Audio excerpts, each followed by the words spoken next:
औज़ुबिल्लाहिमिनश्शैतानिर्रजीम बिस्मिल्लाहिर्रहमानिर्रहीम। Dear student, welcome to physics. आज हम लोगों ने जी यूनिट 2 10 क्लास शुरू करना है। हमारे पास यूनिट 2 है साउंड। ठीक है जी, साउंड भी वेव के रिलेटेड है। ठीक है जी, पहले यूनिट के रिलेटेड है एसएचएम के। तो साउंड में हमारे पास जो टॉपिक आज हमने पढ़ने हैं वो हमारे पास है जी साउंड वेव है सबसे पहले। तो इसमें क्या है कि like other wave sound is also produced by vibrating bodies. दूसरी वेव की तरह साउंड भी क्या है कि वाइब्रेशन की वजह से जो है वो प्रोड्यूस होती है। Due to vibration of bodies the air around them also vibrate and the air vibration produce sanitation sensation of sound in our year.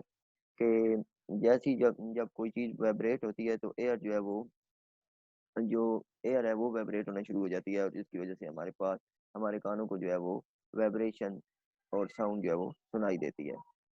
अच्छा जी, नेक्स्ट में जी for example in a guitar sound is produced due to vibration of its string. अब guitar में क्या होता है कि उसकी स्ट्रिंग में वाइब्रेशन, जब हम उसको अपनी उंगलियों से फिंगर से छेड़ते हैं, ठीक है, तो साउंड प्रोड्यूस होती है, वाइब्रेशन प्रोड्यूस होती है और जिसकी मदद से फिर आगे साउंड प्रोड्यूस होती है। Our voice result from the vibration of our vocal cord.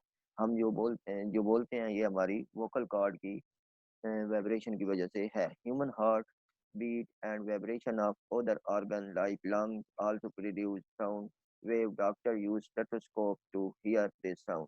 इसमें क्या है कि हार्ट बीट जो है वो डॉक्टर जो है वो स्टेथोस्कोप यूज करते हैं, वो भी वाइब्रेट करता है और स्टेथोस्कोप की मदद से जो है वो हार्ट बीट जो है वो सुनते हैं। हाँ जी, इसमें हमारे पास ये शो भी हो रहा है आपके पास के stethoscope operate on the transmission of sound from the chest piece via air-filled hollow tube to the listener ear. The chest piece usually consists of a plastic disc called diaphragm. उसके बाद आ गया जी, if the diaphragm is placed on the patient body, sound vibrate the diaphragm, creating acoustic pressure wave which after multiple deflection travel up to the tubing to the doctor ear.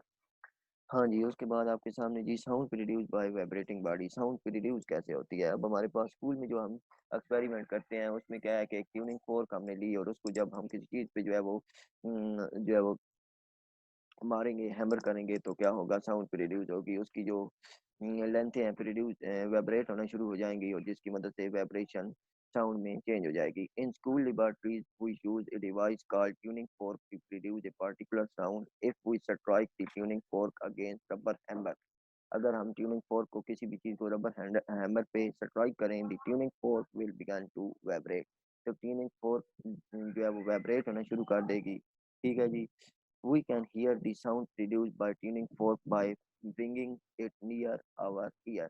तो फिर जैसे ही हम जो है वो उसको अपने कानों के करीब जो है वो लेकर आएंगे तो हमें जो है वो वाइब्रेशन जो है वो सुनाई देगी। We can also feel the vibration by slightly touching one of the prong of the vibrating tuning fork with plastic ball suspended from a thread।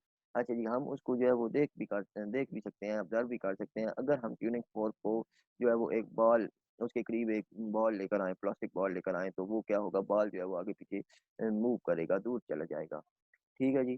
तो touch the ball gently with the prong of vibrating tuning fork. The tuning fork will push the ball because of its vibration. Now, if we dip the vibrating tuning fork into glass of water, we see splash। ठीक है जी, इसी तरह अगर वही हम vibrate करती हुई tuning fork को अगर हम पानी में जो है वो डिप करें तो पानी में जो है वो हमारे पास पानी जो है वो मूव होता हमें दिखाई देगा।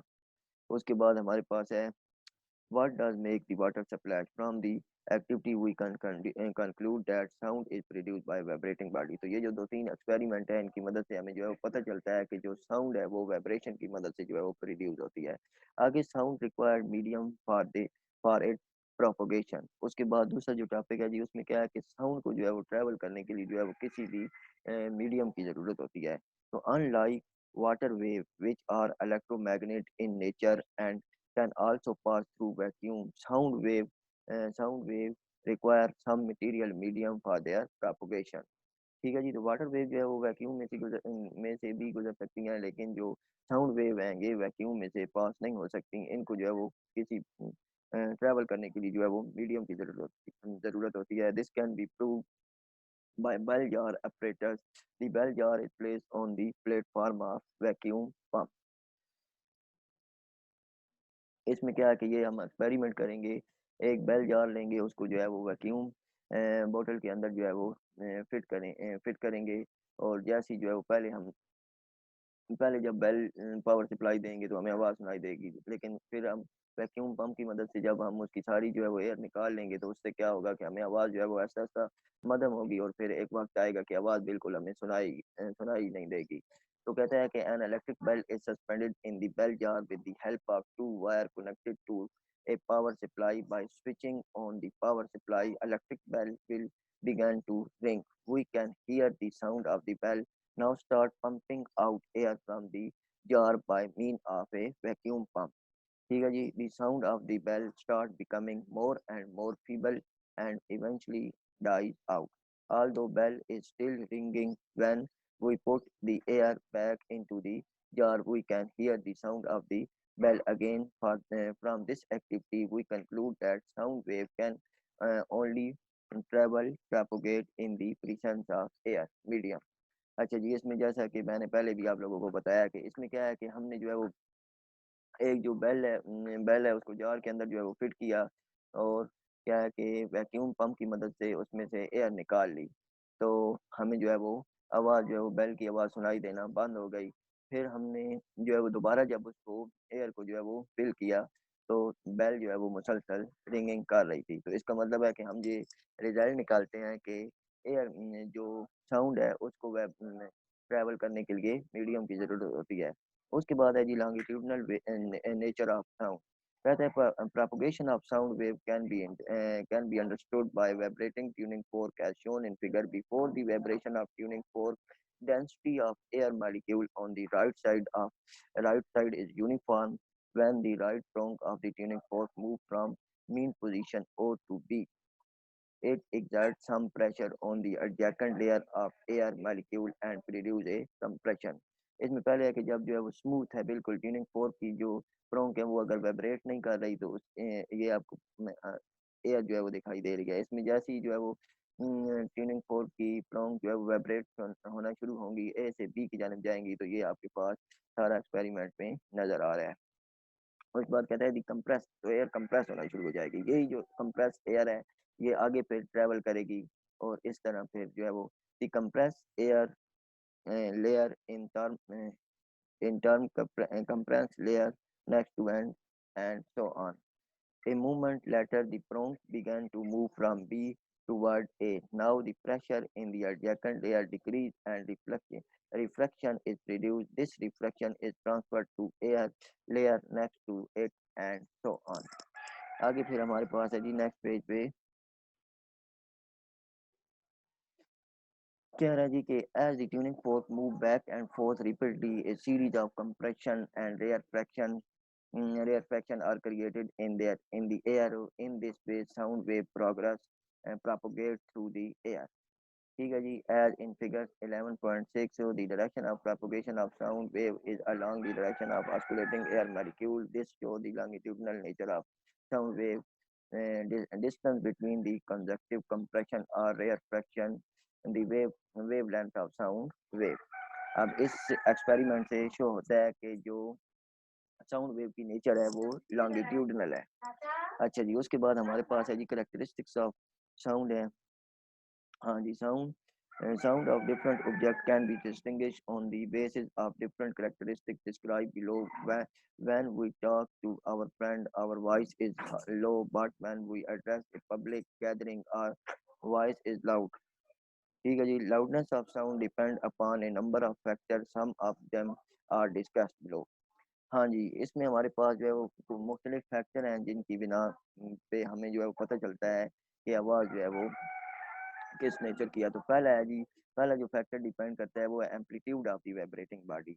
The loudness of sound varies directly with the amplitude of the vibrating body. The sound produced by star will be loud if we pluck it wire. more violently. Similarly, when we beat a drum forcefully, the amplitude of its membrane increase and we hear a loud sound. इसमें क्या है कि जब हम guitar guitar है हमारे पास, उसकी जब जो वायर है उसको अगर हम आस्ता से जो है वो छेड़ेंगे तो क्या होगा, कम आवाज़ प्रोड्यूस होगी। इसी तरह हमारे पास ड्रम है, जितना ज़ोर से हम उसको बजाएँगे या ढोल है, तो उतनी ज़्यादा जो है वो आवाज़ जो है वो हमें आएगी। तो पहली जो चीज़ है उसमें क्या है कि amplitude of the vibrating body, इसका इन्हिसार है। दूसरा है जी area of the vibrating body, यानी जितनी कोई चीज़ बड़ी होगी उतनी जो है वो उसकी आवाज़ ज़्यादा होगी। The loudness of sound also depend upon the area of vibrating body. For example, a sound produced by a large drum is louder than that by on small one because of its large vibrating area. If we strike a tuning fork on rubber pad, a feeble sound will be heard.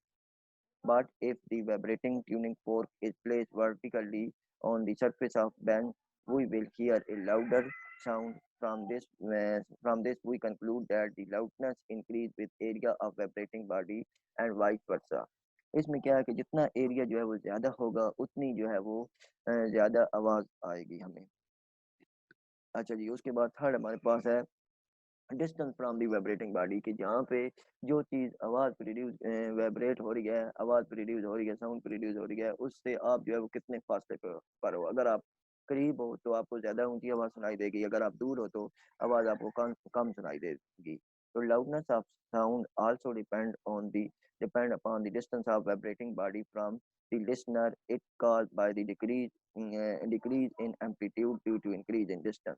तो इसमें क्या है कि जब आप जैसे-जैसे दूर जाओगे तो उसमें क्या है कि एम्पलीट्यूड जो है वो कम होना शुरू हो जाएगा, जिसकी वजह से आपको कम सुनाई देगा। Loudness also depend upon the physical condition of the ear of the listener. A sound appear louder to a person with sensitive ear than to a person with defective ear. However, there is a characteristics of sound which does not depend upon the sensitivity of ear of the listener, and it is called intensity of sound.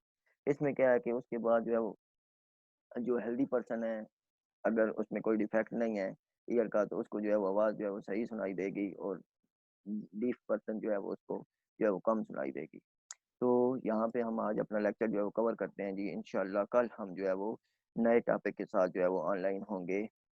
Okay, अल्लाह हाफिज़।